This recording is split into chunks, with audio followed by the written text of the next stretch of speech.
ప్రభునందు ప్రియమైన దేవుని వల్లారా, దేవుని యొక్క అత్యధికమైన కృపను బట్టి మనమంతా మరొకసారి ఆయన సన్నిధికి చేరగలిగాం. అందుకే దేవుని మహింపరుస్తూ చేరి వచ్చిన ప్రియులైన మీ అందరికీ మన దేవుడు రక్షకుడైన యేసుక్రీస్తు ప్రభుల పేరిట నా హృదయపూర్వక వందనములు తెలియజేస్తున్నాను. ప్రార్థన చేసుకుని ఆయన సహాయం చేత మనం వర్తమానంలోనికి ప్రవేశిద్దాం. ప్రార్థన. ప్రేమ కనికరము కలిగిన మా ప్రియ పరలోకపు తండ్రి, మీకే స్తోత్రములు నాయన. ఈ ఆదివార దినమున ఇంతవరకు మిమ్మను కీర్తనలతోనూ సంగీతములతోనూ ఆరాధించుటకు మీరు మాకు చూపిన కృపను బట్టి మీకు స్తోత్రాలు నా ప్రభువా. తెలిసి తెలియక మేము ఏదైనా పొరపాటు చేసింటే క్షమించమని వేడుకొంచున్నాం. మీ జీవం గల మాటలు మేము ధ్యానించబోచుండగా మీ తోడును మాతో ఉంచి నడిపించి సహాయం చేయమని వేడుకొంచున్నాం తండ్రి. మీ ఉద్దేశములు గ్రహించుటకు మాకు సహాయం చేయమని ప్రార్థిస్తూ మా ప్రభువును ప్రియరక్షకుడైన యేసుక్రీస్తు ప్రభుల పేరిట ఈ విజ్ఞాపన ప్రార్థన స్తుతులు మీకే సమర్పించి ప్రార్థించి వేడుకొచ్చున్నాను తండ్రి. ఆమేన్.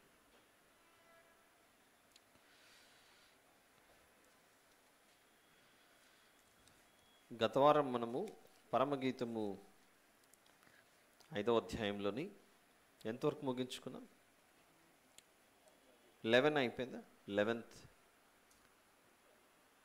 10-11 అయింది కదా. All right. పరమగీతము 5వ అధ్యాయం. వాస్తవానికి అధ్యాయము అని మనకు వాడుక భాషలో వచ్చేస్తుంది, కానీ ఇందులో మొదటి అధ్యాయము మొదటి వచనం నుండి చివరి వరకు ఇదంతా ఒకటే గీతం. ఇంకా చెప్పాలంటే బైబిల్ అంతా అధ్యాయాలుగా వచనాలుగా తర్వాత కాలంలో డివైడ్ అయ్యింది. కాబట్టి ఇదంతా ఒకటే గీతం అని భావించి మనకు అర్థం అవ్వటానికి ఇలా విభజన జరిగింది అని జ్ఞాపకం చేసుకుందాం. ఇందులో మనకు అర్థం కావాల్సిన విషయం, యేసు ప్రభువుని గురించి వ్రాయబడిన ఈ మాటలు ఒక అద్భుతమైన వర్ణనతో పద్యభాగ రూపంలో పోయట్రీలో రాయబడుతున్న మాటలు ఇవి. మనం స్కూల్లో చదువుకున్నప్పుడు పోయట్రీ అండ్ ప్రోజ్, పద్యభాగము గద్యభాగం అనేవి రెండు కనబడ్డాయి మనకు లాంగ్వేజెస్లో, తెలుగు, హిందీ, ఇంగ్లీష్. వీటిలో ఒక విషయం గురించి తెలియపరిచేటప్పుడు ఒక దానిని పోలుస్తూ దాన్ని ఎగ్జాంపుల్గా తీసుకొని అందులో నుంచి ఒక విషయాన్ని చూపించడం పద్యభాగం యొక్క ప్రత్యేకత. అలాంటి పద్యాలు మనం చదువుకున్న పాఠ్యపుస్తకాల్లో కూడా చాలా కనబడతాయి.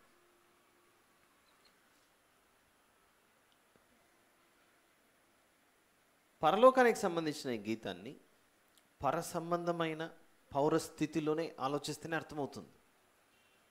మన పౌరస్థితి పరలోకమందున్నది అనేది ఉంది. ఒక వచనం మనం బైబిల్లో చూద్దాం. ఫిలిప్పీ పత్రికలో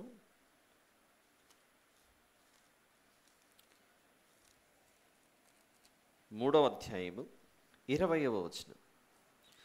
ఫిలిప్పీ పత్రిక 3వ అధ్యాయం 20వ వచనం. మన పౌరస్థితి పరలోకమునందున్నది. మన పౌరస్థితి పరలోకమునందున్నది. Citizens of heaven, foreigners of earth, travellers of earth. పరలోకమేమో మన సొంతం, భూలోకమేమో పరదేశులు. మనమంతా ఇప్పుడు భూలోకం అనే స్థలంలో పరదేశులుగా ఉంటున్నాం. మరి మన సొంత స్థలం ఏంటి? మన పౌరస్థితి, మన సిటిజన్షిప్ ఎక్కడుంది అని వెతికితే బైబిల్ చెబుతుంది మీరు పరలోకానికి సంబంధించిన వారు. పరలోకానికి సంబంధించిన వారం కనుక పరలోకానికి సంబంధించిన గీతాన్ని పరలోక సంబంధులుగానే ఆలోచించాలి. అలా ఆలోచిస్తేనే మనకు విషయాలు అర్థమవుతాయి. ఏముందో చూద్దాం.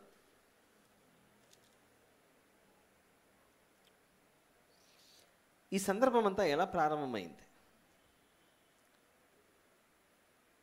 5వ అధ్యాయంలో 6వ వచనంలో, నా ప్రియునికి నేను తలుపు తీయునంతలో అతడు వెళ్ళిపోయాను, నేను అతని మాట వినుటతోనే నా ప్రాణము సొమ్మసిల్లను, నేను అతని వెదకినను అతడు కనబడకపోయాను, నేను పిలిచినను అతడు పలుకలేదు. అలా తన ప్రియుని వెతుక్కుంటూ వెళ్తున్నప్పుడు ఆవిడ అడుగుతోంది, మీకు హలో యెరూషలేము కుమార్తెలారా, నా ప్రియుడు మీకు కనబడిన ఎడల ప్రేమాతిశయము చేత నీ ప్రియురాలు మూర్ఛిల్లనని మీరు అతనికి తెలియజేయునట్లు నేను మీ చేత ప్రమాణము చేయించుకుంటున్నా. నేను ఎంత వెతికినా కనపడట్లేదు, మీకేమైనా కనబడితే చెప్పండి అని ఆవిడ అందరిని అడుగుతుంది. అప్పుడు అంతగా వెతుకుతున్నావు ఏంటమ్మా నీ పరిస్థితి? నీ ప్రియునికి ఉన్న విశేషం ఏంటి? Why he so special? ఎందుకంత ప్రత్యేకమైన వాటి అంటే అప్పుడు ఆవిడ వివరిస్తోంది. ఇప్పుడు దీన్ని ఎలా అర్థం చేసుకోవచ్చు? 2 వేరువేరు దృక్పథాల్లో అర్థం చేసుకోవచ్చు. ఒకటి, అందరికంటే నీ ప్రియుడే ఎందుకు చాలా ప్రత్యేకమైన వాడు, నా ప్రియుడు ఎందుకు ప్రత్యేకమైన వాడు అంటే అని వివరించడం అదొక కోణం, అదొక దృక్పథం. 2, ఒక వ్యక్తి కనబడలేదనుకోండి, మిస్సింగ్ కేసు అనుకుందాం కొద్దిసేపు. మిస్సింగ్ కేసు అంటే ఏంటి? మన ఇంట్లో మనకు సంబంధించిన వారు ఎవరో కనపడలేదు, అప్పుడు పోలీస్ స్టేషన్కి వెళ్ళి ఫిర్యాదు ఇచ్చాను, మా వాళ్ళు కనపడట్లేదని. అప్పుడు నెక్స్ట్ క్వశ్చన్ ఏమడుగుతారు చెప్పండి? ఎలా ఉంటాడు? ఎలా ఉంటాడంటే, ఇదిగో ఇంట్లో నుంచి వెళ్ళిపోయినప్పుడు అతను తెల్ల చొక్కా వేసుకున్నాడు, తర్వాత చూడ్డానికి తెల్లగుంటాడు, ఇలాంటివన్నీ ఏవేవో మొత్తం రంగు రూపు అన్నీ చెప్తాం. ఈవిడ అందరిని అడుగుతోంది, నా ప్రియుడు కనబడితే చెప్పండి అని. అక్కడ వింటున్నవారు ఎలా ఉంటాడు ఏంటి, నీ ప్రియునికి ప్రత్యేకత ఏంటి అని అంటే అప్పుడు ఆవిడ చెప్తోంది, నా ప్రియుడు ఇలా ఉంటాడని చెప్తోంది. ఇదంతా ఇప్పుడు ఏంటి? ఒక వెతుకులాట. ఇదంతా విన్న తర్వాత అతను కనపడతాడో లేదో చూడాలి. అందులో భాగంగానే ఈవిడ పరమగీతంలో నీ ప్రియుడు యొక్క విశేషం ఏంటి, ఎలా ఉంటాడు ఏంటి అని ప్రత్యేకత అంటే, నా ప్రియుడు ధవలవర్ణుడు అండి, చూడ్డానికి తెల్లగా రత్నవర్ణుడు, 10,000 మంది పురుషుల్లో అతని గుర్తింపు వచ్చును, అతని శిరస్సు అపరంజి వంటిది. ఈ విషయాలన్నీ మనం గత 2 వారాల్లో చూసాం. కాబట్టి ఎవరైనా మిస్ అయి ఉంటే గత ఆదివారము అంతకుముందున్న ఆదివారం యొక్క సందేశాలు వింటే మీకు అర్థమవుతుంది. ఈరోజు మనం చూడాలి 12వ వచనం నుండి. అతని నేత్రములు నదీ తీరములందుండు గువ్వల వలె కనబడుచున్నవి, అవి పాలతో కడుగబడినట్టున్నవి, అవి చక్కగా తాచిన రత్నముల వలె ఉన్నవి.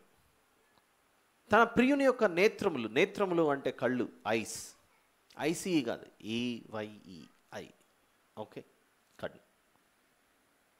సమ్మర్ వస్తుంది కాబట్టి ఇక మన దృష్టి అంతా ఎక్కువగా ఐస్ క్రీమ్ మీద ఉండే అవకాశం ఉండొచ్చు. So come out of that, it's a very serious matter. అతని నేత్రములు నదీ తీరములందుండు గువ్వల వలె కనబడుచున్నవి, అవి పాలతో కడుగబడినట్టున్నవి, అవి చక్కగా తాచిన రత్నముల వలె ఉన్నవి. ప్రభు యొక్క నేత్రములు, కళ్ళు చాలా స్పష్టంగా ఉన్నాయట, పాలతో కడుగబడినట్లున్నాయట ప్రభు యొక్క కళ్ళు. దేన్నైనా అసలు పాలను మనము చూస్తే పొరపాటున దాంట్లో ఏదైనా చిన్నది పడినా అది కనబడుతుంటుంది మనకు. మీరు ఎప్పుడైనా గమనించారు? ఎప్పుడైనా పాలు కాంచిన తర్వాత కొంచెం షుగర్ వేసారనుకోండి తాగడానికి, షుగర్లో ఉండే ఏవేవో చిన్న అప్పుడప్పుడు చిన్న డస్ట్ లాంటిదో ఏదో పాల మీద నీట్గా కనబడుతుంది. కనపడిన తర్వాత వెంటనే తీసి పక్కన పెట్టేస్తాం. ఇంత తెల్లటి చక్కటి పాలలో ఇలాంటి చిన్న డస్ట్ ఎలా పడిందబ్బా అని చెప్పేసి తీసి పడేస్తాం. ప్రభు కళ్ళు చూస్తుంటే అంత స్పష్టంగా తెల్లగా ఉన్నాయట. ఆయన కళ్ళల్లో స్పష్టత ఉందట. మనం వయసు పెరిగిన తర్వాత కొన్నిసార్లు అంటాం, బాబు ఎందుకో దూరం చూపు కనపడట్లేదు, దగ్గర వస్తేనే కనపడుతుందని కొందరికి సమస్య. మరికొందరికి దగ్గర బాగా కనబడుతుంది, దూరం కనపడట్లేదు ఒకరిది, దూరం కనపడుతుంది దగ్గర కనపడట్లేదు అనేది ఇంకొక ప్రాబ్లం. మూడోది ఉంటుంది ఇంకొక స్టైల్. బాబు నేను ఇట్లా సూటిగా చూస్తే కనపడట్లేదు, కొంచెం క్రాస్గా చూస్తేనే కనపడుతుంది ఒక సమస్య. That's a cylindrical problem. కొందరికి ఒక కంటి చూపు సమస్య, ఒక డైరెక్షన్లో వాళ్ళకి కనపడదు. అందుకే మీరు ఎప్పుడైనా ఐ టెస్టింగ్కి వెళ్తే మన కళ్ళ మీద అది పెట్టి అది తిప్పుతూ ఉంటారు, ఇది ఈ డైరెక్షన్లో కనపడుతుందా, ఇది కనపడుతుందా, ఇది కనపడుతుందా అని. సో అదొక సిలిండ్రికల్ ప్రాబ్లం. ఒక డైరెక్షన్లో ఒక ఇప్పుడు ఫర్ ఎగ్జాంపుల్ ఇలా ఉన్నాం, ఇలా చూస్తున్నాం, ఇలా చూస్తుంటే కనపడుతుంది, కొంచెం కళ్ళు ఇట్లా తిప్పామనుకోండి కనపడదు. సో అలా డైరెక్షన్ మారుతాయి. ఇలాంటి సమస్యలు మనకున్నాయి. కానీ మన ప్రభువుకు మాత్రం సమస్తము అన్నీ తేటగా కనబడుచున్నవాట. అందుకే సామెతల గ్రంథము 15వ అధ్యాయంలో, సామెతల గ్రంథం 15వ అధ్యాయం 3వ వచనంలో, యెహోవా కన్నులు ప్రతి స్థలము మీద నుండును, చెడ్డవారిని మంచివారిని అవి చూచుచుండును. ఆయన కళ్ళకు ఏది కూడా కనబడకుండా ఉండే అవకాశం లేదు. ఇంకా చెప్పాలంటే 139 కీర్తన మన గురించి ఆయన ఎలా ఆలోచించు గమనిస్తున్నాడో. 139 కీర్తన 2-3 వచనాలలో, నేను కూర్చుండుట నేను లేచుట నీకు తెలియను, నాకు తలంపు పుట్టక మునిపే నీవు నా మనసు గ్రహించుచున్నావు, నా నడకను నా పడకను నీవు పరిశీలన చేసి ఉన్నావు, నా చర్యలన్నిటినీ నువ్వు బాగా తెలుసుకొని ఉన్నావు. అన్నిటినీ గమనిస్తున్నాడట. ఈ విషయాన్ని ఎరిగిన ఒక మాస్టర్ గారు, ఆయన దగ్గర ఒక 10 మంది స్టూడెంట్స్ ఉండేవాళ్ళట. ఒక 10 మంది విద్యార్థులు ఉంటే నీతి బోధలు చెప్పాలిగా. మంచి మాస్టర్ అన్నప్పుడు ఆ కాలంలో చెట్టు కింద విద్యా బోధలు చేసేవాడు అప్పట్లో. ఓ 10 మంది విద్యార్థులు పిలిపించి, శిష్యులు, ఇప్పుడంటే విద్యార్థులు, ఒకప్పుడు శిష్యులు, గురు శిష్యులు, శిష్యులకి ఒక విషయాన్ని నేర్పించడానికి ఏదో చిన్న ప్రయత్నం చేసి 10 అరటిపండ్లు పట్టుకొచ్చాడు. వింటున్నారా అంతా? అరటిపండ్లు తీసుకొచ్చి బనానాస్ అందరికీ ఒక్కొక్కరికి ఒక్కొక్కటి ఇచ్చాడు. అలా ఇచ్చి,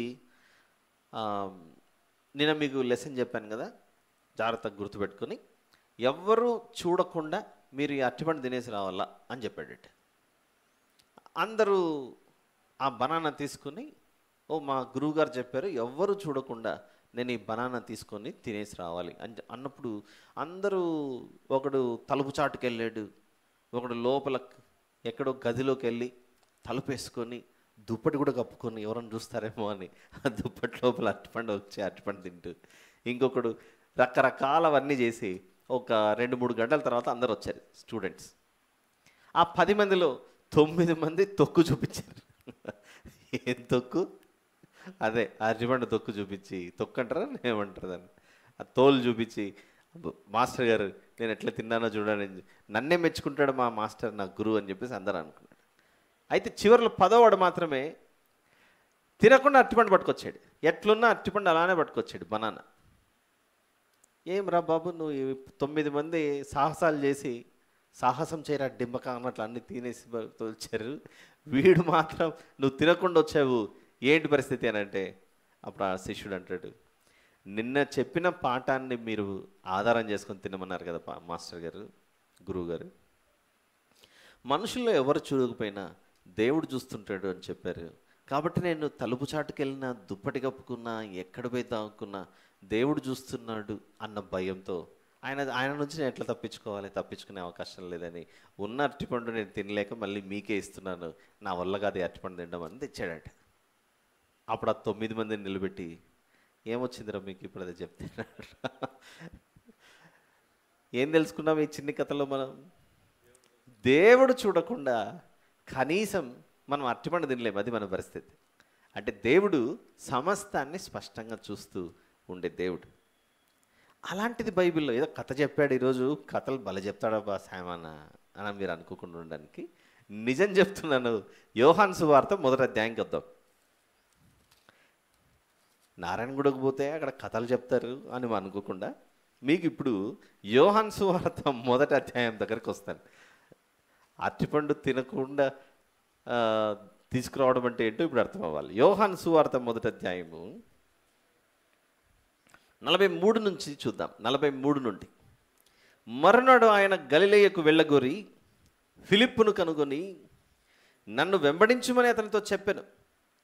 ఫిలిప్పు బేత్సయిదా వాడు.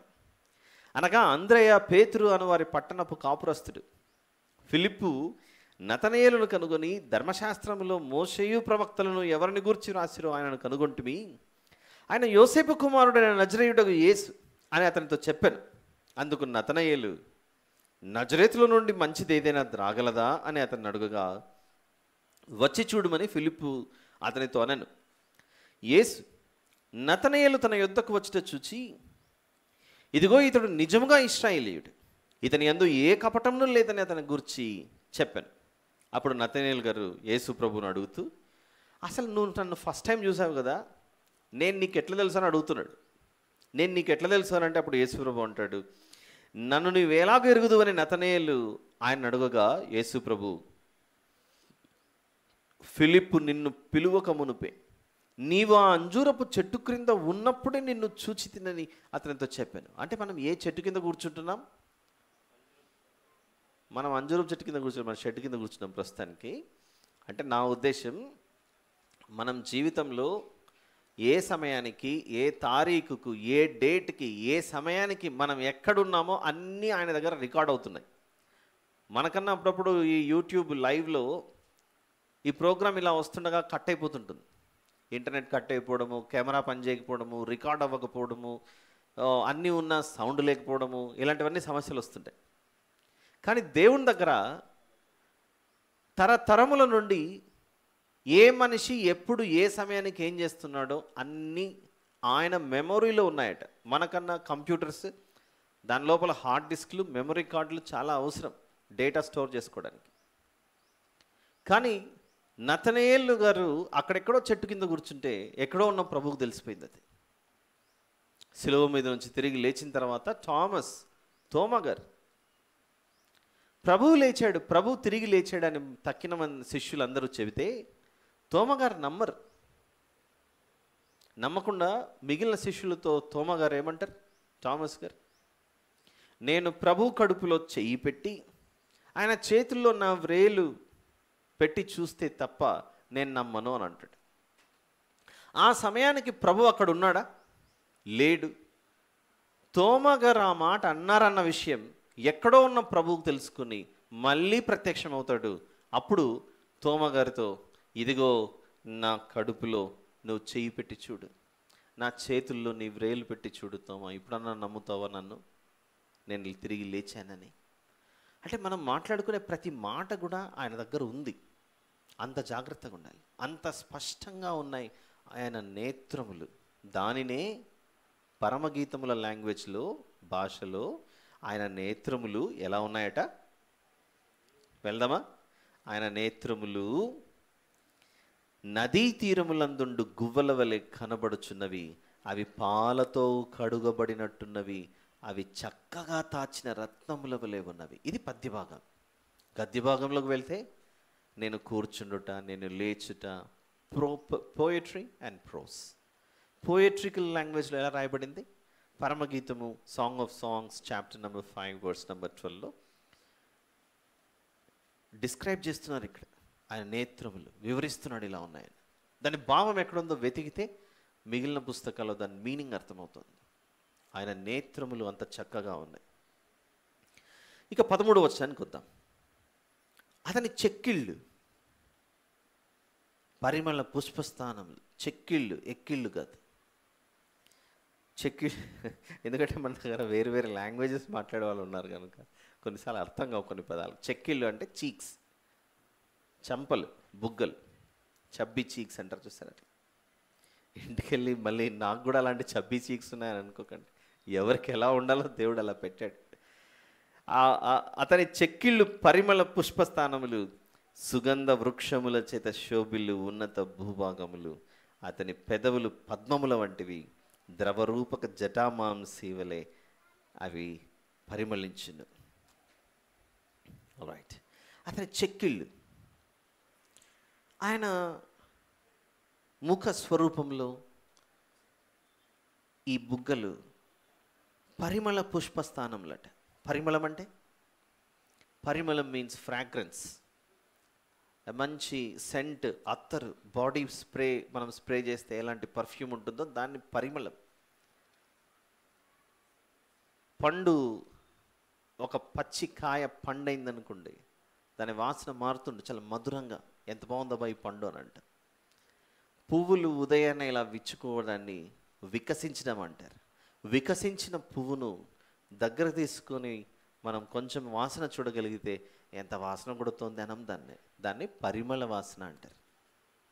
పరిమళం పూలలో నుండి వచ్చే ఆ మంచి స్మెల్ ఏదైతే ఉందో దాన్ని ఫ్రాగ్రెన్స్, దాని గురించి మాట్లాడుతూ పరిమళ వాసన. ప్రభు యొక్క చెక్కిళ్ళట, ఆయన చెంపలు మనిషికి పరిమళ వాసన ఇస్తున్నాయట. ఇది పద్యభాగం. దీనిని ఒకసారి మనము బైబిల్లోకి వెళ్ళి చూస్తే సాధారణంగా పరిమళ వాసన ఒక అత్తరు సీసా కానీ పర్ఫ్యూమ్ కానీ మూత వేయబడింది అనుకోండి. మనకు కూడా ఇక్కడ ఓల్డ్ సిటీ, బేగం బజార్, చాలా ఈ అన్ని ప్రాంతాల్లో పెద్ద పెద్ద షాప్స్లో బాడీ స్ప్రేస్, పర్ఫ్యూమ్స్ ఇవన్నీ సేల్ చేస్తుంటారు. ఎలా సేల్ చేస్తారు? ఒక బాటిల్లోనో ఒక బాడీ స్ప్రే లాంటిది వేసి మూత పెట్టేసి ఉంటారు. మూత ఉన్నంతసేపు నో స్మెల్. ఆ మూతను తెరవాలి, దాన్ని ప్రెస్ చేయాలి, ఆ తర్వాతనే ఆ అత్తరు బయటికి వస్తుంది, ఆ పర్ఫ్యూమ్ బయటకు వస్తుంది. తెరిస్తే, దానిని ఓపెన్ చేస్తేనే ఆ పరిమళ వాసన. యేసు ప్రభువును కూడా మనకు పరిమళ వాసన, ఆయన జీవితం ఉండటానికి ఆయనలో నుండి ఆ పర్ఫ్యూమ్, ఆ పరిమళం ఎలా తీశారో ఈ లోకం మనుషులు ఎలా చేశారంటే, తలకు ముళ్ళ కిరీటం పెట్టి నీలో ఉన్న రక్తం కార్చబడాలి. అది ముఖం మీద ఇలా కారుతూ ఉంటే, ఆ చెంపల మీద ఆ రక్తం ఇలా దారపోయబడుతుంటే, ఆ రక్తమే నాకు కనబడుతోంది, అది పరిమళ వాసనగా. నేను చెప్పలేదు ఇది. ఎఫెసీ పత్రిక 5వ అధ్యాయం, letter to Ephesians chapter number 5. ఆయనలో ఉన్న ఆ రక్తం అలా కార్చబడుతుంటే, ఆ కార్చబడుతున్న ఆ రక్తాన్ని పరిమళం అనే పదాన్ని ఉపయోగించింది బైబిల్. మీరు చూస్తే ఎఫెసీ పత్రిక 5వ అధ్యాయం, ఆయన చెక్కిళ్ళు పరిమళ వాసనను వెదజల్లుతున్నాయట. పరిమళ పుష్పస్థానములు. ఎఫెసీ పత్రిక 5వ అధ్యాయంలో 2వ వచనంలో ప్రభు యొక్క శిలువ త్యాగాన్ని దేనితో పోల్చారో ఒకసారి జాగ్రత్తగా గమనించండి. క్రీస్తు మిమ్మును ప్రేమించి పరిమళ వాసనగా ఉండుటకు మన కొరకు తన్ను తాను దేవునికి అర్పణముగాను బలిగాను అప్పగించుకొనెను. ప్రభు శిలువ మీద తనను తాను అప్పగించుకున్న ఆ స్థితిని బైబిల్ భాషలో ఎఫెసీ పత్రిక ప్రకారంగా ఏ పదాన్ని ఉపయోగించాడు? పరిమళ వాసన. పరిమళ వాసన అనే దాన్ని పరమగీతాల్లో పరిమళ పుష్పస్థానములు, ఆయన చెక్కిళ్ళు. తలకు ముళ్ళ కిరీటం పెట్టి దాన్ని నొక్కినప్పుడు ఆ తలలో నుండి రక్తం ఇలా కారుతుంటే, ఆ ముఖం మీద వీరు ఉమ్మి వేసి ఆ దేహాన్ని వారు పిడి గుద్దులు గుద్దుతూ కొరడాలతో ఆయన చర్మాన్ని కోసేస్తుంటే, ఆ కాలంలో కొరడాలు, ఆ కొరడాకు చివరి భాగంలో ఒక చిన్న కొండిల్ లాంటిది ఉండి ఆ కొరడాతో కొట్టగా ఆ చర్మం కూడా ఊడొస్తుంటే, అందులో నుంచి రక్తం ఇలా బయటికి చిందింపబడుతూ బయటికి చిందుకుంటూ బయటికి వస్తుంటే, ఆ స్థితిని అంతటినీ ఎఫెసీ పత్రిక 5లో ప్రభువు మిమ్మును ప్రేమించి పరిమళ వాసనగా ఉండుటకు తనను తాను మీకు అప్పగించుకొనెను. నా ప్రభువు వద్దకు వెళ్ళి ఆయన కౌగిలించుకుందామనే దగ్గరికి వెళ్తే, ఆయన చెక్కిళ్ళంతా, ఆయన చెంపలు ఈ విధంగా రక్తంతో రక్తసిక్తమై నా కొరకు ఆయన పరిమళ వాసనగా కనబడుతున్నాడు అని నా ప్రియుడు చేసిన త్యాగంతో నేను ఎవరిని కూడా పోల్చలేను. నా ప్రియునికున్న విశేషం అది అని ఆవిడ పరమగీతముల్లో తన ప్రియుని గురించి ఎంత గొప్పగా వివరిస్తుంది చూడండి. అక్కడ అర్థమవుతుందా? పరమగీతము 5:13, అతని చెక్కిళ్ళు పరిమళ పుష్పస్థానములు. మనం తలంటూ స్నానం చేస్తాం, తల మీద నీళ్లు పోసుకున్నాం అనుకోండి, అవి జారుకుంటూ ఫస్ట్ కాళ్ళ మీద పడతాయి, ముఖం మీద పడతాయి, ముఖం మీదనే పడతాయి. ప్రభువుకు ముళ్ళ కిరీటం పెట్టినప్పుడు ఆ రక్తం అలా కారుతూ రక్తసిక్తమైన ఆ ముఖంని చూసి అదిగో పరిమళ స్థానం. ఎఫెసీ పత్రిక 5వ అధ్యాయము సూటిగా చెప్పింది కనుక, మనకు అర్థమయ్యే లాంగ్వేజ్లో చెప్పింది కనుక అలా అర్థమవుతుంది. బట్ పరమగీతము అదొక పద్యభాగ రూపంలో పోయట్రికల్ లాంగ్వేజ్లో ఉంది కనుక అది అర్థం చేసుకోవడానికి మనం కష్టపడాలి. మనమేమో చక్కగా ఫేస్కి Fair and Lovely, Pond's powders, Fair and Handsome ఇలాంటి క్రీములు, వీటన్నిటినీ ప్రకృతిలో దేవుడు మనకు పెట్టాడు. అవి వేసుకోవద్దని చెప్పట్లేదు. కానీ ప్రభు యొక్క రూపం చూడండి ఒకసారి సిలువ మీద. ప్రభు యొక్క రూపం, సురూపమైన సొగసైన లేని మనకు ఆయన వాటన్నిటినీ కోల్పోయి మనల్ని ఎంత గొప్పగా తీర్చిదిద్దాడు. అలాంటి స్థితిలో ఉండి ఆయన మాట్లాడుతున్నాడు కొన్ని మాటలు. ఆ మాటలు అతని పెదవులు పద్మముల వంటివి. పరమగీతం 5:13లో అతని పెదవులు పద్మముల వంటివి, ద్రవరూపక జట మాన్సివలే అవి పరిమళించింది. మామ్ సీక్ అని చదవకూడదు, దాన్ని మాన్ సి అని చదవాలి, ఎన్ సౌండ్ రావాలి. ద్రవరూపక జట మాన్సివలే అవి పరిమళించింది. ఏంటి ఆయన పెదవులు అంత గొప్పవా? ఆయన మాట్లాడుతుంటే మనకంత ఓదార్ప, ఆయన మాట్లాడుతుంటే మనకంత ప్రేమ ఆయనలో నుండి వస్తున్నట్లు మనకు అర్థమవుతుంటుందా అని మనం చూస్తే, ఆ పెదవుల నుండి ఆయన మాట్లాడిన మాటలు చూద్దాం ఒకసారి. ఆ పెదవులతో ఆయన మాట్లాడిన మాట యోహాను సువార్త gospel of John chapter number 14, 14వ అధ్యాయం.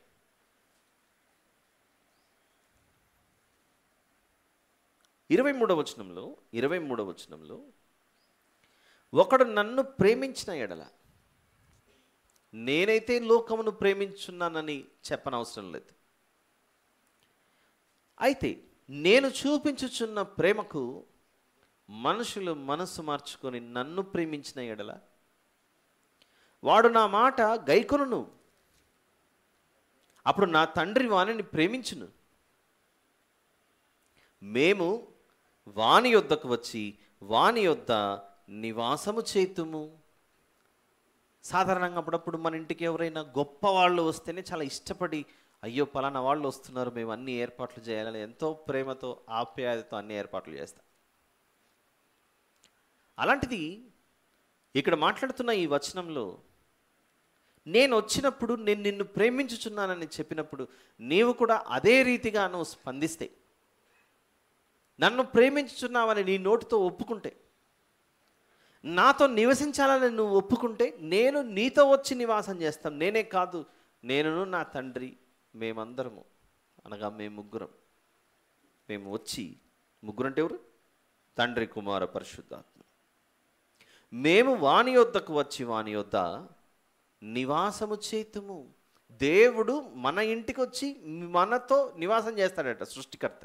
అలాంటి మాట మనకు ఎంత గొప్ప సందర్భం అని అనిపించాలి, గొప్ప విషయం అనిపించాలి.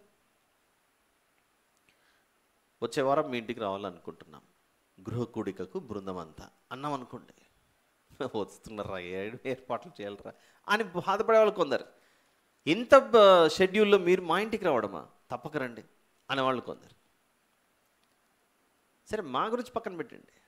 నిజంగానే యేసుప్రభు ప్రత్యక్షమై మన కళ్ళకు ఎదురుగా ఇక్కడ ఉండి, నేను మీ ఇంటికి రావాలనుకుంటున్నాను అన్నాడు అనుకోండి. యేసుప్రభు I want come to your house అన్నాడంటే,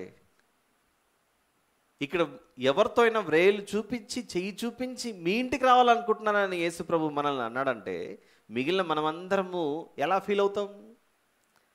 ఏం ప్రభు, మీరంటే మాకు కూడా ఇష్టమే కదా ప్రభు, వాళ్ళ ఇంటికే వెళ్తారా, మీరు మా ఇంటికి రారా అని అలిగి కూర్చోమో చెప్పండి. దేవుని మీద ఖచ్చితంగా అలుగుతాం. యోహాను సువార్త మనం చదువుకున్న మాటలో, ఒకడు నన్ను ప్రేమించిన ఎడల, చూడండి ఆ మాట, ఒకడు నన్ను ప్రేమించిన ఎడల వాడు నా మాట గైకొనును, అప్పుడు నా తండ్రి వానిని ప్రేమించును, మేము వాని వద్దకు వచ్చి వాని వద్ద నివాసము చేతుము.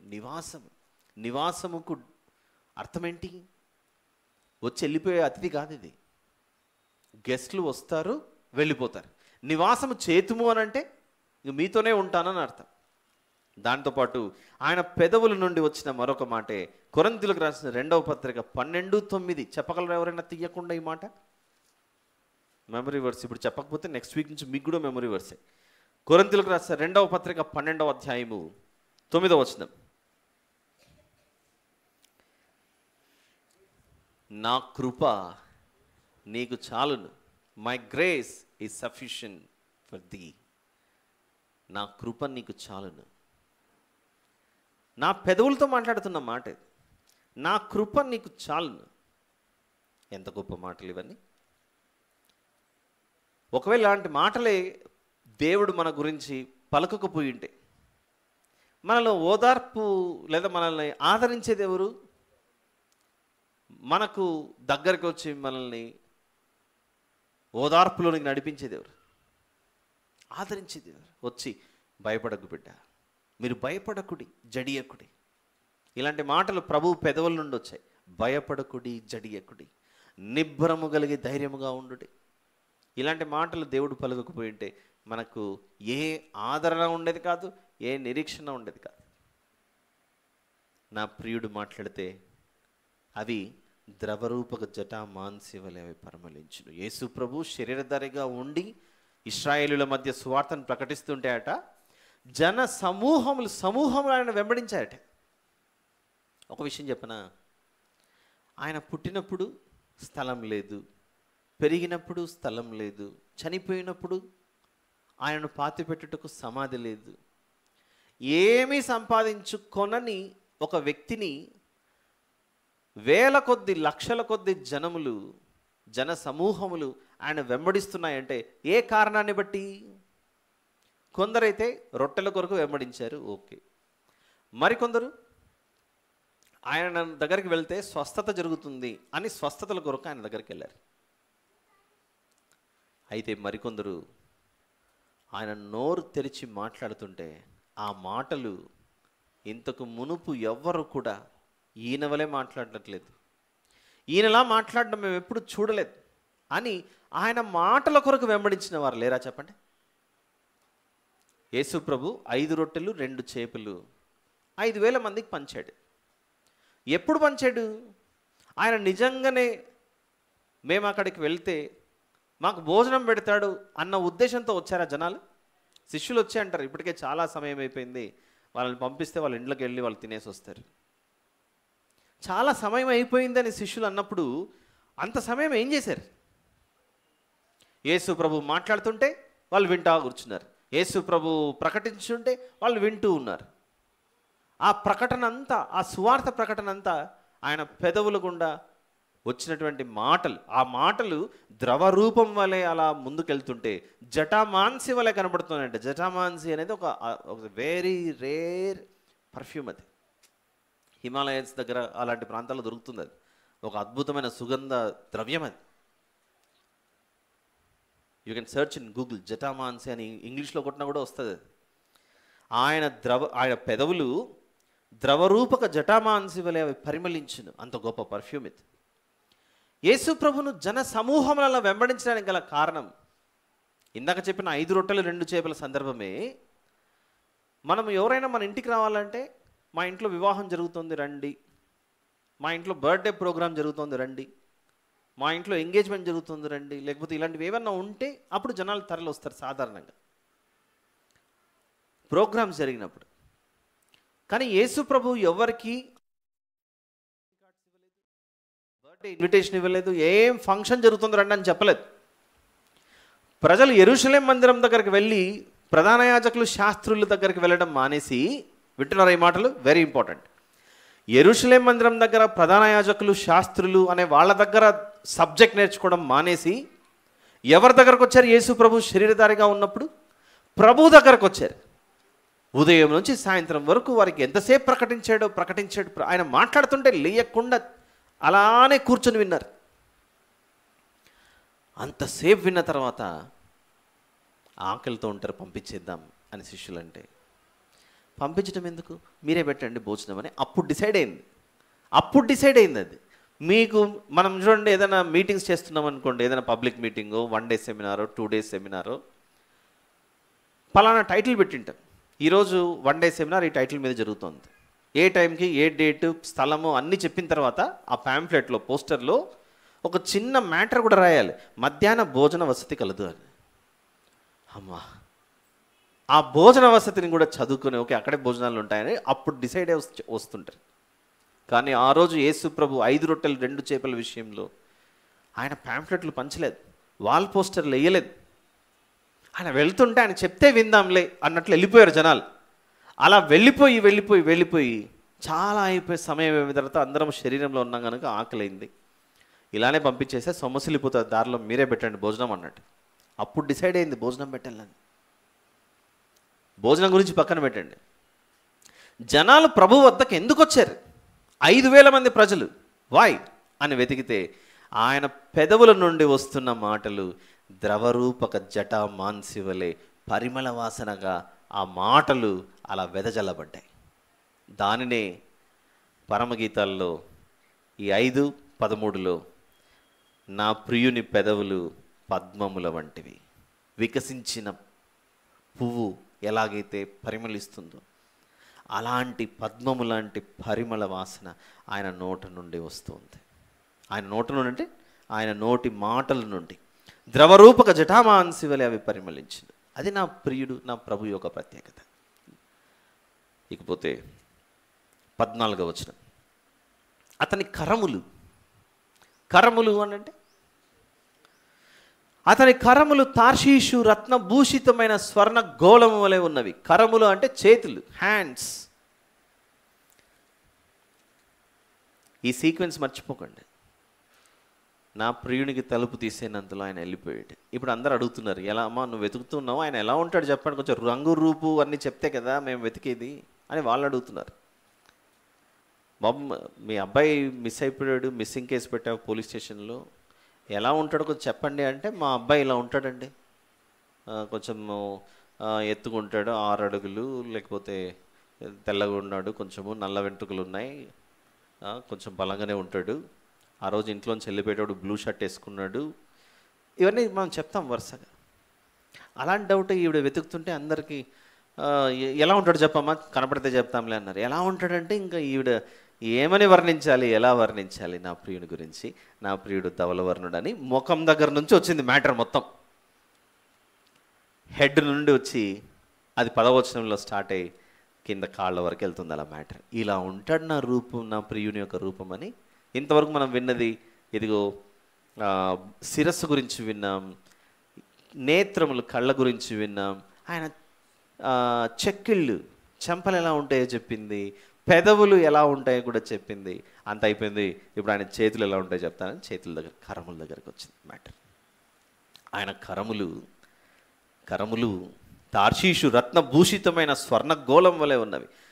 గోళం అంటే ఒక గుండ్రని పెద్దది, భూగోళం అంటారు, చాలా పెద్దది భూగోళం. స్వర్ణగోళం అట. భూగోళం అనేది చాలా పెద్దది. భూమి పెద్ద గోళాకాలంలో ఉన్న చాలా పెద్దది, రౌండ్ గుండ్రంగా ఉండేది.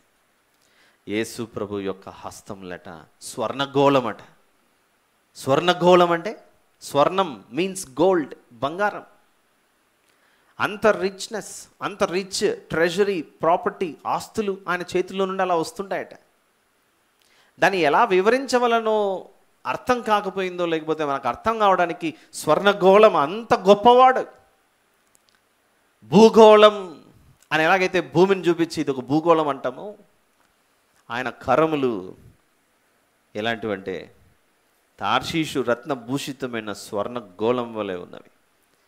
అంత పెద్ద చేతులు ఆయనవి. పెద్దది అని అంటే మళ్ళీ ఒకప్పుడు బబుల్ గమ్ దగ్గర యాడ్ వచ్చేది, బూమరాంగ్ అని ఒక యాడ్ వస్తుంది. అక్కడ బబుల్ గమ్ తినక ఇలా సాగితే చేయి అంత దూరం పోయేది. నేను అలాంటి చూసారు ఎప్పుడైనా యాడ్? అది నేను ఒక్కడనే చూశాను, టీవీలో యాడ్ వచ్చేది. ఇప్పుడు చెయ్యి ఇట్లా చెప్తే అలా దూరం పోయేది, మళ్ళీ తీసుకొని వచ్చేది. నేను అలాంటి పెద్ద చెయ్యి గురించి మాట్లాడట్లేదు. I'm not talking about long hand. ఆయన చేతులట స్వర్ణగోళం. ఆయన చేతుల్లో విస్తారమైన సంపదట. కొదువ అనేది కనపడదట. అంత ట్రెజర్ ఆయన దగ్గర, ఆ ట్రెజరీ డిపార్ట్మెంట్ లేదా అంత గొప్పగా ఉన్నాయి ఆయన చేతులు. అలా ఎలా ఉన్నాయో ఒకసారి మనం బైబిల్లోనికి వెళ్ళి చూద్దాం. మత్తయి సువార్త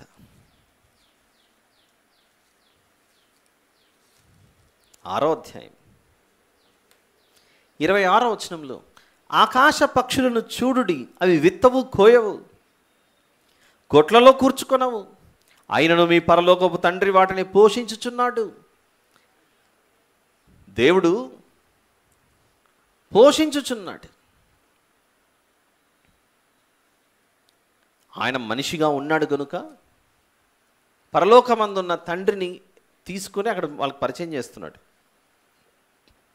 యేసు ప్రభు సర్వలోక రక్షణార్థమై ఆయన చేతులు చాచి అందరికీ రక్షణను ఉచితంగా దయచేశాడు. దాంతోపాటు యోహాను సువార్త 6వ అధ్యాయంలో, యోహాను సువార్త 6వ అధ్యాయం ఒక మాట అంటున్నాడు.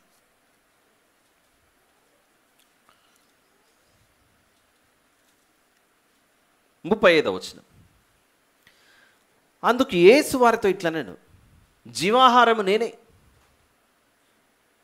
నా యొద్దకు వచ్చేవాడు ఏమాత్రం ఆకలి కొనడు, నా యందు విశ్వాసం ఉంచువాడు ఎప్పుడునూ తప్పికొనడు. 54వ వచనం, నా శరీరము తిని నా రక్తము త్రాగువాడు నిత్యజీవం గలవాడు. తీసుకోండి, ఇది తీసుకోండి, తినండి. తర్వాత 10వ అధ్యాయం,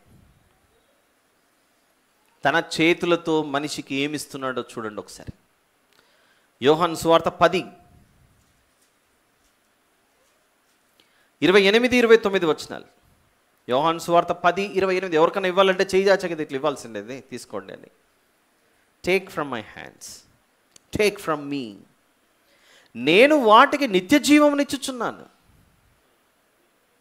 గనుక అవి ఎన్నటికి నశింపవు, ఎవడునూ వాటిని నా చేతిలో నుండి అపహరింపడు. నా చెయ్యి ఎంత బలమైనదంటే, నా చేతిలోనికి మీరు వచ్చిన తర్వాత ఎవరు కూడా నా చేతిలో నుంచి దొంగిలించే అవకాశం లేదు. ఎవడునూ వాటిని నా చేతిలో నుండి అపహరింపడు. ఆయన చేతుల్లో నుండి అపహరింపబడకుండా అంత గట్టిగా మనం ఆయన యందు భద్రము చేయబడతామట. అర్థమవుతుందా? మనం పరమగీతము 5:14 చూస్తున్నాం. అతని కరములు తార్షీషు రత్నభూషితమైన స్వర్ణగోళం వలె ఉన్నవి. స్వర్ణగోళం చాలా గొప్పది. ఆయన దగ్గర ఉన్న సంపద అంత గొప్పది. ఆ సంపదను క్రొత్త నిబంధనకు వచ్చి మనం చూస్తే అంతరించిపోయేది కాదు, ఇది నిత్యము జీవించేది. ఆ నిత్య జీవము ఆయన వద్ద నుండే మనకు లభిస్తుందని, ఇదిగో నేను దానిని మీకు ఇచ్చుచున్నాను, నేను వాటికి నిత్య జీవమును ఇచ్చుచున్నాను గనుక అవి ఎన్నటికీ నశింపవు, ఎవడును వాటిని నా చేతిలో నుండి అపహరింపడు. ఆయన చేతిలో నుండి ఎవరు కూడా మనల్ని దొంగలించలేరు. అదే వచనంలో, అనగా పరమగీతము 5:14లో, అతని కాయము నీల రత్న ఖచ్చితమైన విచిత్రమగు దంతపు పనిగా కనబడుచున్నది. కాయము అనంటే బాడీ, శరీరం, దేహం, ఈ భుజాల నుండి కింద ఉన్నటువంటి భాగం. ఈ దేహం ఒకరోజు మాయం, అది ఖాయం. దేహాన్నే పరమగీత లాంగ్వేజ్లో ఖాయము అన్నాడు. మొదటి కాళ్ళు 2 రకాలు ఉన్నాయిగా. మహా నేర్చుకున్నాక నెక్స్ట్ నేర్చుకునేదే గాయిని. అవునా? ఎన్ని కాళ్ళు ఉన్నాయి చెప్పండి? 1వది, 2వది.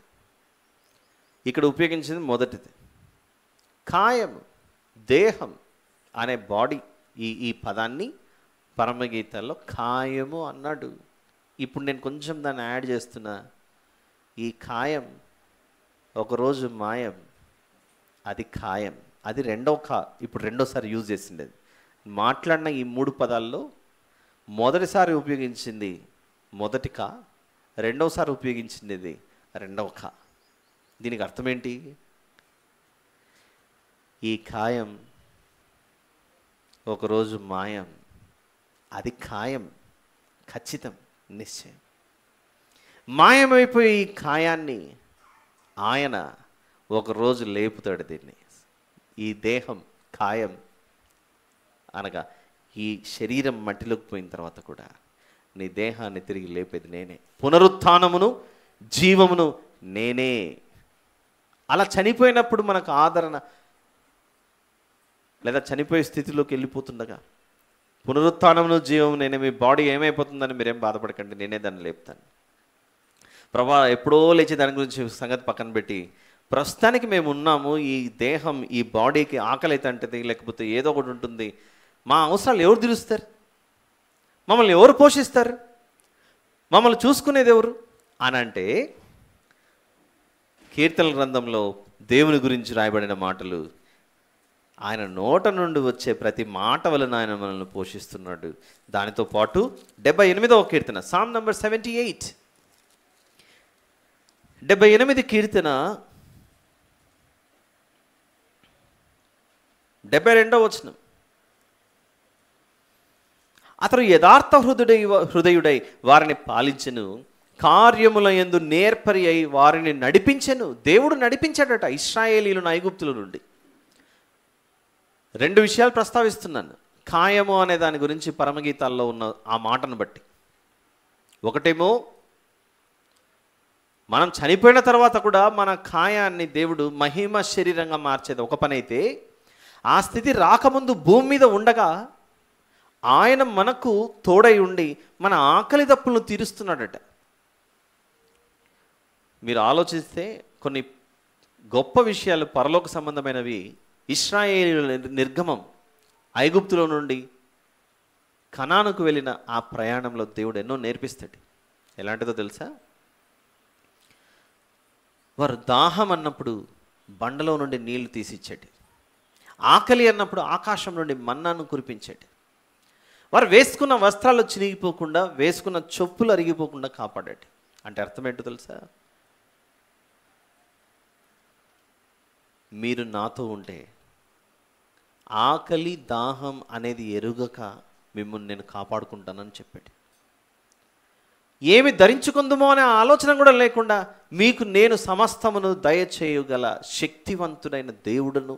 అందుకే నీ పేరేమని ఒకవేళ అడిగితే నన్ను ఏం చెప్పమంటామని మోషే గారు అడిగితే, ఉన్నానని చెప్పు. నేనుంటే వారికి ఏమీ తక్కువ రాదు.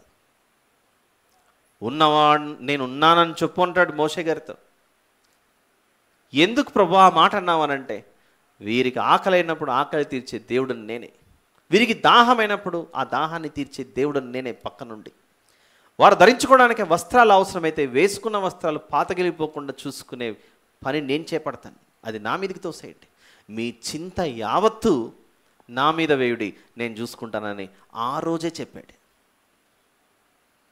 ఆయన అంతగా మనల్ని పోషించుకుంటూ వచ్చాడు. అలా పోషించుకుంటూ ఉండే దేవుడు 145 కీర్తన, సామ్ నంబర్ 145లో దేవుడు ఏమై ఉన్నాడో చెబుతూ 16వ వచనం, 145:16. ఆయన తన దేహము గురించి మాత్రమే ఆలోచించడు, మా గురించి కూడా ఆలోచిస్తాడు, నా గురించి ఆలోచిస్తాడు. అందుకే ఆయన ఖాయం చాలా గొప్పది. 145 సామ్ నంబర్ 16th verse, 16వ వచనం. నీవు నీ గుప్పిలిని విప్పి ప్రతి జీవి కోరికను తృప్తిపరచుచున్నావు. నేలను ప్రాకే పురుగు వద్ద నుండి, చిన్న చిన్న చీమ వద్ద నుండి ప్రతి జీవికి ఆయన తన గుప్పిలిని విప్పి ఇలా ఇస్తున్నాడట, తీసుకోండి తినండి అని. ఎంత బాగుంది చూడండి అన్నమాట. నీవు నీ గుప్పిలిని విప్పి ప్రతి జీవి కోరికను తృప్తిపరచుచున్నావు. నేను ఇంతగా చేస్తుంటే నీకేమర్థం అవ్వాలి ఇందులో సందేశం అని మనతో మాట్లాడుతూ యోహాను గారు రాసిన మొదటి పత్రిక 3వ అధ్యాయంలో, యోహాను గారు రాసిన మొదటి పత్రిక 3:17 ఈ లోకపు జీవనోపాధి గలవాడై ఉండి తన సహోదరునికి లేమి కలుగుట చూచియు అతని ఎడల ఎంత మాత్రమును కనికరము చూపని వాని యందు దేవుని ప్రేమ ఎలాగో నిలుచును. నేను మిమ్మల్ని ప్రేమించి మీకు సమస్తము దయచేయిస్తుంటే నాతో ఉన్నవారు మీరు ఏ లక్షణం కలిగి ఉండాలి? నీ సోదరుడు ఆకలితో ఉంటే నీవు తీర్చడానికి శక్తి ఉన్నా తీర్చకుండా తప్పించుకుంటున్నావేమో, ఆ విషయంలో నేను పట్టుకుంటాను అంటున్నాడు దేవుడు. వచ్చేద్దామా పరమగీతము 5:13 అయిందా? 14 దగ్గర. అతని కాయము నీలరత్న ఖచ్చితమైన విచిత్రముగు దంతవు పనిగా కనబడుచున్నది. ఈ 13-14 వచనాలలో ప్రత్యేకంగా మనకు కనపడేది చూస్తే యెషయా గ్రంథం 53కి వెళ్దాం ఒకసారి. యెషయా గ్రంథం 53 2వ వచనంలో, లేత మొక్క వలెను ఎండిన భూమిలో మొలిచిన మొక్క వలెను అతడు ఆయన ఎదుట పెరిగెను. అతనికి స్వరూపమైనను సొగసైనను లేదు, మనం అతని చూచి అపేక్షించినట్లుగా అతని యందు స్వరూపం లేదు. ఆయనకేమో స్వరూపం లేకుండా పోయింది. ఎవరికి వస్తుంది రూపమంతా? మనకు దారపోస్తున్నాడు. అందుకే చూడండి, సిలువ మీద ప్రభు వేలాడుచున్నట్లుగా అనేక చోట్ల మనకు మందిరాల్లో ప్రతి చోట ప్రభు రక్తం కారుతున్నట్లు కనబడుతూ ఉంటుంది. మనందరికీ ఆధారం ఈరోజు అదిగో బాహాటముగా మనకు కనబడుతున్న ప్రభు సిలువ మీద. అదే మనకు ఆధారం. అక్కడి నుండి ఎవరు కూడా ఇది చూపించారు చూడండి. తిరిగి లేచిన ప్రభువును, సమాధిలో నుండి తిరిగి లేచిన ప్రభువును పెద్దగా చూపించారు. ఎక్కువగా చూపించేది సిలువ మీద. ఈరోజు నువ్వు బ్రతకడానికి గల కారణం ఆయన సౌందర్యం అంతా నీకు ఇచ్చేసాడు. అది తెలుసుకో. He has given all his greatness and everything to you. నా కొరకు ఇంత త్యాగం చేశాడు నా ప్రియుడు. ఆయన సౌందర్యం గొప్పదే. లేత మొక్క వలెను ఎండిన భూమిలో మొలిచిన మొక్క వలెను అతను ఆయన ఎదుట పెరిగాను. ఇప్పుడు చూస్తే భూమి మీదకి వచ్చిన తర్వాత నేను తీసేసుకున్నాను ఆయనదంతా. ఆయన స్వరూపం, ఆయన సొగసు నేను తీసేసుకున్నాను. ఆయన దగ్గర ఏం లేదు. వచ్చేద్దామా పరమగీతం 5. ఇప్పుడు 15వ వచనం.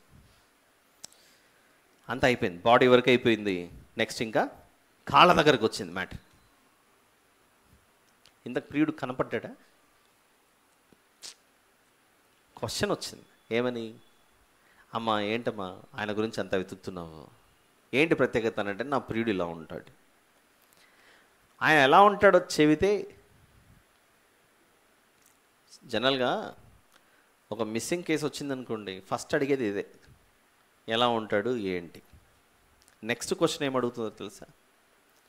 ఎన్ని గంటలకు పోయాడు, ఎక్కడికి పోయాడు, ఎలా పోయాడు, ఎక్కడికి పోతానని చెప్పి వెళ్ళిపోయాడు. అవునా? ఇలాంటి క్వశ్చన్లు వస్తాయి. అలా ఉంటుంది ఈ సీక్వెన్స్ అంతా. 5వ అధ్యాయం 6వ అధ్యాయం.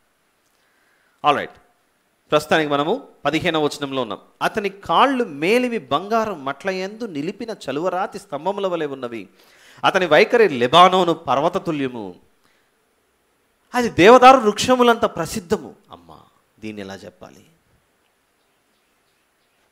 ఎలా చెప్పాలంటే నేను ఎలా చెప్పాలనేది కాదు మ్యాటర్. ఇక్కడ మీకు ఎలా చెప్తే అర్థమవుతుందని నేను ఆలోచిస్తున్నాను.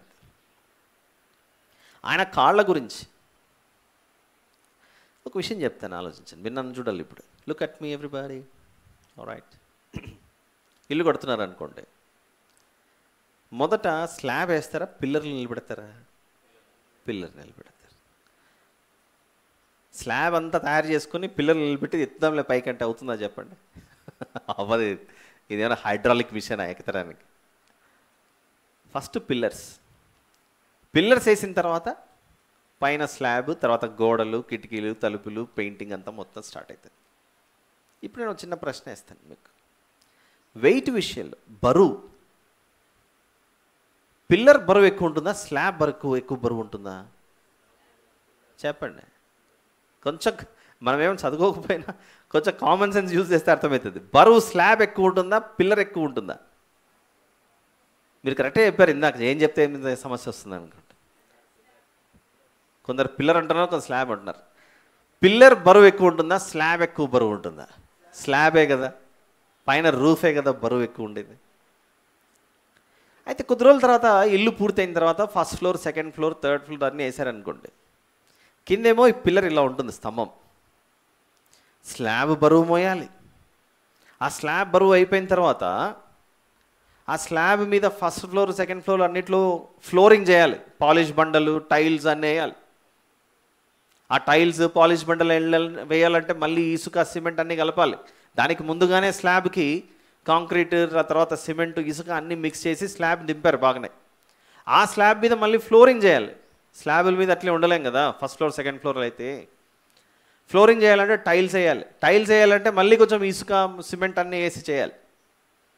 అది అయిపోయిన తర్వాత ఇల్లు రెడీ అయింది. ఇప్పుడు ఫర్నిచర్ రావాలి ఫస్ట్ ఫ్లోర్కి. ఒక సోఫా సెట్, బెడ్, కాట్, అన్ని మంచాలు, రెఫ్రిజిరేటర్లు అన్నీ తెచ్చి బరువు యాడ్ చేస్తారు. దానికంటే ముందు మా ఇంట్లో గృహప్రవేశం అవుతుందండి, హౌస్ వార్మింగ్ జరుగుతుంది, మీరందరూ రండి అని అంటే అందరూ వచ్చారు ప్రేయర్కి. అంత అయిన తర్వాత ఇల్లు చూడాలి. ఇల్లు చూడడానికి అందరూ మెట్లు ఎక్కారు, ఫస్ట్ ఫ్లోర్ సెకండ్ ఫ్లోర్ తిరుగుతున్నారు. ఇప్పుడు ఒక్కొక్క ఫ్లోర్లో ఒక 50 మంది, 60 మంది, 70 మంది అలా ఉండిపోయారు ఇల్లు చూడడానికి వచ్చిన వాళ్ళు. ఇప్పుడు బరువు అంతా ఎక్కడ పడుతుంది? దేని మీద పడుతుంది? స్లాబ్ మీదనా కింద ఉన్న ఎక్కువ వెయిట్ అంతా ఇప్పుడు దేని మీద పడుతుంది? పిల్లర్ మోయాలి, ఇప్పుడు కాళ్ళు మోయాలి. స్లాబ్ మీద బరువు పెడితే ఆ స్లాబ్ అంతా బరువు దేని మీద పడుతుంది? ఇప్పుడు వెయిట్ పిల్లర్ మీద పడుతుంది. భారం అంతా ఇప్పుడు దేని మీద ఉందంటే నిలబడిన స్తంభాల మీద ఉంది. అక్కడ నిలబడిన స్తంభాల మీద ఉంటే ఎంత భారం మోస్తున్నాయి బా మా ఇంటి పిల్లర్స్ అనుకోవాలి మనం కొద్దిసేపు. ఎంత భారము! స్లాబ్ యొక్క బరువు, అందులో ఉన్న ఫర్నిచర్ బరువు, అందులో మనం గురకలు పెట్టి నిద్రపోతుంటే మన బరువు, అన్ని బరువు. దానిపైన మళ్ళీ వాటర్ ట్యాంకులు పైన పెద్ద 2000 లీటర్ 3000 లీటర్ అంత హెవీ వెయిట్స్, అంత స్ట్రాంగ్గా ఈ పిల్లర్స్ ఉండాలి. కానీ పిల్లర్ మాత్రం చిన్నదే. ఎంత చిన్నది, అంత భారం. బా ఆ కాళ్ళు ఎలా ఉన్నాయంటే దానిని నేను వెలకట్టలేనండి. నేను చలవరాతి స్తంభాల వలె ఉన్నవి ఆ కాళ్ళ యొక్క వైఖరి. దాని స్టైల్ ఎలా ఉందంటే పర్వతాన్ని మోస్తున్నంత బరువు ఆ కాళ్ళు మోస్తున్నాయని. అతని వైఖరి లెబానోను పర్వత తుల్యం, పర్వతాలను మోసే అంత బరువు వైఖరి అంటే అతని వైఖరి బాగాలేదని అంటారు, అతని బిహేవియర్ బాగాలేదని అర్థం అప్పుడప్పుడు. కానీ ఇక్కడ వైఖరి భారం మోస్తున్నట్లు కనబడుతుంది. క్లూ చెప్పేసా. యెషయా గ్రంథం 9:6 చదవండి ఒకసారి. ఏలయనగా మనకు శిశువు పుట్టెను. దొరికిందా? ఏలయనగా మనకు శిశువు పుట్టెను, మనకు కుమారుడు అనుగ్రహింపబడెను, ఆయన భుజం మీద ఇప్పుడు ఏముంది? ఏ రాజ్య భారం? భూలోక ప్రజల భారం అంతా ఆయన మోసుకొని సిలువ మీద ఆయన కాళ్ళతో అలా మన భారాన్ని మోసుకుంటూ వెళ్ళిపోయాడు. చూడండి బా, కాళ్ళు, పిల్లర్లు, స్లాబ్లు చెప్పాడు ఏంటని అనుకున్నారేమో. ఇది మ్యాటర్ ఇక్కడ. ఎంత భారం! మనం కట్టుకునే నిర్మాణాల పిల్లర్లు మోసే భారం ఎక్కువ కనబడుతుందా? మనందరి భారాన్ని సిలువ మీద మోసిన ప్రభు యొక్క కాళ్ళు గొప్పగా కనబడుతున్నాయా? ఎంత బాగున్నాయి చూడండి. ఇక్కడ అతని కాళ్ళు మేలిమి బంగారు మట్ల యందు నిలిపిన చలవరాతి స్తంభముల వలె ఉన్నవి. అతని వైఖరి లెబానోను పర్వత తుల్యం. ఒక పర్వతం నిలబడితే దాన్ని మోస్తే ఎంత బరువో, ఆయన భూలోక ప్రజల భారాన్ని ఆయన భుజముల మీద మోసుకుంటూ వెళ్ళాడు. భుజముల మీద మోస్తుంటే నడిచేదంతా ఏవి? కాళ్ళు. అంత బలంగా ఈ భారాన్ని ఆ కాళ్ళ మీద పెట్టుకొని తిరుగు వెళ్తున్నాడు ఆయన. పరలోకం నుండి భూమి మీదికి ఆయన వచ్చాడు. వచ్చి ఒకే నజరేతులో అలా ఉండిపోలేదు ఆయన. కాలి బాటన ప్రతి ప్రాంతము నడుచుకుంటూ తిరుగుతూ కాళ్లకు పని చెప్పి అందరికీ చెప్పిన మాటే ప్రయాసపడి, మత్తయి సువార్త 11:28, భారము మోయుచున్న సమస్త జనులారా మీ భారాన్ని మీ మీద పెట్టుకోకుండా నా మీద వేసేయండి అని మన భారాన్ని ఆయన మీదికి తీసుకున్నాడు. అలా ఆయా తరాలలో ఎన్ని తరాల వారైనా సరే అన్ని దేశ ప్రజల భారమును ఆయన మోసుకుని వెళ్ళవలసి వచ్చింది. దాంతోపాటు ఆయన వెళ్ళిపోయిన తర్వాత పరిశుద్ధాత్మ దేవుని ప్రేరణ చేత కూడా మాట్లాడిన మాటే ఇదిగో పేతురు గారు రాసిన మొదటి పత్రిక 5:7 వచనంలో, మీ చింత యావత్తు ఆయన మీద వేయుడి, మీ చింత యావత్తు ఆయన మీద వేయుడి. అయిపోయిందా? ఇప్పుడు ఇక చివరిది పరమగీతం 5:16. 3 వారాల తర్వాత దీన్ని ముగించుకోవడానికి చూస్తున్నాను. అతని నోరు అతి మధురం, అతడు అతి కాంక్షణీయుడు. అతడు అతి కాంక్షణీయుడు. అతి కాంక్షణీయుడు అని అంటే చూస్తానే నాకు ఆయన కావాలి అని కోరుకునే విధంగా కనబడుతున్నాడు ఆయన. అలాంటి వ్యక్తిని నేనేం చేశానంటే, ఆయనే నా దగ్గరకు వచ్చి తలుపు కొడితే 5:6లో నేను ఆలస్యం చేశాను, ఆయన వెళ్ళిపోయాడు. స్వకీయుల యొద్దకు వచ్చినప్పుడు ఆ స్వకీయులు ఏం చేశారంటే, వద్దు వద్దు అని కేకలు వేశారు, సిలువకేయండి అని చెప్పి. ఆయన వెళ్ళిపోయిన తర్వాత అవే నోర్లు అపోస్తల కార్యంలో 2వ అధ్యాయంలో పేతురు గారు కడమ అపోస్తలు లేచి నిలబడి చెప్పినప్పుడు, మాకు ఇప్పుడు ఆయన కావాలి, మమ్మల్ని ఏం చేయమంటారు అని ప్రజల యొక్క ఆకాంక్ష అంతా, అతి కాంక్షణీయుడు, కోరిక పుట్టింది, మాకు ఆయన కావాలి అని. మనం కూడా మునుపు దూరస్తులం, మనం కూడా మునుపు ప్రభువుని ఎరుగని ప్రజలం మనమంతా. కానీ ప్రభువు ప్రేమ గురించి ఎవరో చెప్పగానే, నా గురించి ఇంత త్యాగమైన ఆ ప్రభువుని నేను పోగొట్టుకోకూడదు కదా అని మనం కూడా అతి కాంక్షణీయుని వద్దకు చూస్తే, నాకు ఈయనే దైవంగా ఉండాలి, నాకు ఈయనే ప్రభువుగా ఉండాలి, నన్ను పరలోకానికి క్షేమంగా తీసుకెళ్లేది ఈయన తప్ప మరొకరు లేరని మనము కూడా ఆయన మాటకు లోబడి పరిగెత్తుకొని వచ్చాము. చూడండి, ఆయన అన్న మాటే, మీరేం భయపడకండి. యోహాను సువార్త 14 మొదటి 3 వచనాలు చూద్దాం. మీ హృదయమును కలవరపడనీయకుడి. నేను ప్రస్తుతానికి కనబడట్లేదని మీరు అనుకోకండి. దేవుని యందు విశ్వాసం ఉంచుచున్నారు, నా యందు విశ్వాసం ఉంచుడి. నా తండ్రి ఇంట అనేక నివాసములు కలవు, లేని ఎడల మీతో చెప్పుదును, మీకు స్థలము సిద్ధపరచ వెళ్ళుచున్నాను. నేను వెళ్ళి మీకు స్థలము సిద్ధపరిచిన ఎడల నేనుండు స్థలంలో మీరును ఉండులాగున మరలా వచ్చి నా యొద్ద నుండుటకు మిమ్మల్ని తీసుకుని పోతున్నా. మరలా వస్తాను, తీసుకెళ్తాను, మీరు దిగులు పడకండి. I will come back. అలా మనకెన్నో ఆదరణతో కూడిన మాటలు ఆయన చెప్పి, అతని నోరు అతి మధురం. మాట్లాడుతుంటే ఇంకా వినాలనిపిస్తుంది ఆయన మాటలు. అప్పుడప్పుడు ఇలా ఇక్కడ వాక్యం చెప్తుండగానే, అప్పుడే ముగించారా, ఇంకొకసేపు చెప్పింటే బాగుంటుండే కదా. మనం వివరించుకుంటూనే మనకి ఇలాంటి అభిప్రాయాలు వస్తుంటే, ఏకంగా ప్రభువే వచ్చి మనతో మాట్లాడుతుంటే మనకి ఇంకా వేరే దాని మీద ఆలోచన ఉంటుందో చెప్పండి. మీరేం బాధపడకండి, మీ హృదయమును కలవరపడనీయకుడి. ఎందుకు దిగులు పడతా కూర్చున్నారు, నేను మళ్ళీ వస్తాను, మిమ్మల్ని తీసుకెళ్తాను అని వెళ్ళిపోయే ముందు మనల్ని అందరినీ అలా భుజం మీద చేసి, మనల్ని నెమరి అలా కన్సోల్ చేసి, పాసిఫై చేసి, I will come back and take you. అతని నోరు అతి మధురం, అతడు అతి కాంక్షణీయుడు. చివరిలో 2 మాటలు, యెరూషలేము కుమార్తెలారా, పరమగీతం 5:16లో విన్నారుగా, నేను మీకు ఇప్పుడు శిరస్సు నుండి కాళ్ళ వరకు వివరించుకుంటూ వచ్చాను. అతడే నా ప్రియుడు, అతడే నా స్నేహితుడు. ఇవన్నీ చెప్పానుగా, వెళ్ళి వెతకండి, ఎక్కడ దొరుకుతాడు ఆ ప్రభు. అతడే నా స్నేహితుడు అంటే నాకు కూడా ఒక మాట చెప్పేసి వెళ్ళాడు వెళ్ళిపోయే ముందు. యోహాను సువార్త 15:15, gospel of John chapter number 15 and 15. దాసుడు తన యజమానుడు చేయుదానని ఎరుగుడు గనుక ఇక మిమ్మల్ని దాసులని పిలువక స్నేహితులని పిలుచుచున్నాను. యోహాను సువార్తలో అలా రాయబడింది గద్యభాగ రూపంలో, అందుకే మనకు అర్థమైపోతుంది. మిమ్మును నా స్నేహితులని పిలుచుచున్నాను అని శిష్యులతో అంటున్నాడు, ప్రభు యొక్క శిష్యులతో. మనుషులను దేవుడు చూసి స్నేహితులు అని పిలిచాడు, ప్రభుతో సహవాసం చేస్తున్న వారిని చూసి. అదే మాటను బట్టి పరమగీతాలు 5:16లో ఆవిడ ఆ ప్రియురాలు, అతడే నా ప్రియుడు, అతడే నా స్నేహితుడు.